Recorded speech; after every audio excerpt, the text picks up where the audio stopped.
नमस्कार. आज 24 ऑगस्ट 2026. बघा शेतकरी मित्रांनो, उद्याकडे 25 तारखेला छत्रपती संभाजीनगर जिल्ह्यात हलका ते पेंडवणी स्वरूपाचा पाऊस होणार आहे. तसेच राज्यात सुद्धा बऱ्याच ठिकाणी हलका ते पेंडवणी स्वरूपाचा पाऊस होईल. पण हा पाऊस सर्वदूर राहणार नाही. काही ठिकाणी फक्त हलक्या स्वरूपाचाच पाऊस राहील, कपडे ओले होईल अशा स्वरूपाचा. तर काही ठिकाणी पेंडवणी स्वरूपाचा पाऊस होईल. मोजक्या ठिकाणी मध्यम स्वरूपाचा पाऊस राहील. सर्वदूर जोरदार पाऊस राहणार नाही, याची सुद्धा शेतकऱ्यांनी नोंद घ्या. छत्रपती संभाजीनगर जिल्ह्यातील गंगापूर, वैजापूर, पैठण या तिन्ही तालुक्यांना हलका स्वरूपाचा पाऊस राहील.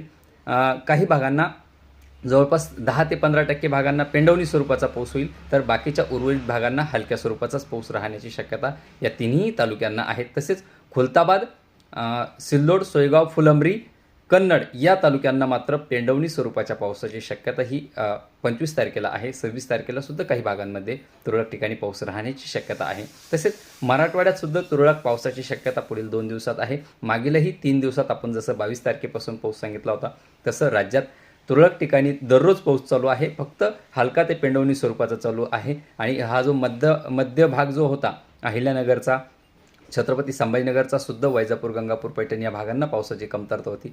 आणि इकडं नाशिकचा काही भाग जो पूर्व भाग जो आहे आणि उत्तर महाराष्ट्रात सुद्धा आणि मराठवाड्याचा सुद्धा जो धाराशिवकडला जो भाग आहे, या भागांना सुद्धा जी पावसाची कमतरता होती, तिकडे कमतरता ही कायमस्वरूपी राहणार आहे. फक्त हलका ते पेंडवणी स्वरूपाचा या भागांमध्ये पाऊस होईल. राज्यात सुद्धा फार मोठा पाऊस सध्याच्या कंडिशनला नाही, याची शेतकऱ्यांनी नोंद घ्या.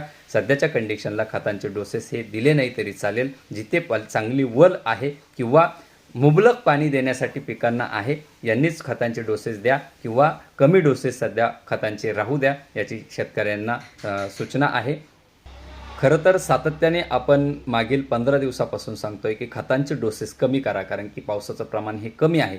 काही ठिकाणी जरी पेंडवणी स्वरूपाचा पाऊस झाला असेल तर पुढील 15 दिवस अजूनही हलका पेंडवणी स्वरूपाचाच पाऊस राहणार आहे. फार मोठा पाऊस सध्याच्या कंडिशनला राज्यात दिसत नाही. त्यामुळे शेतकरी मित्रांनो, आपल्या जी शेतीची कामं करत आहे ते या हवामानाचा अंदाज घेऊन आपल्याला करायची आहे, याची शेतकऱ्यांनी नोंद घ्या. धन्यवाद.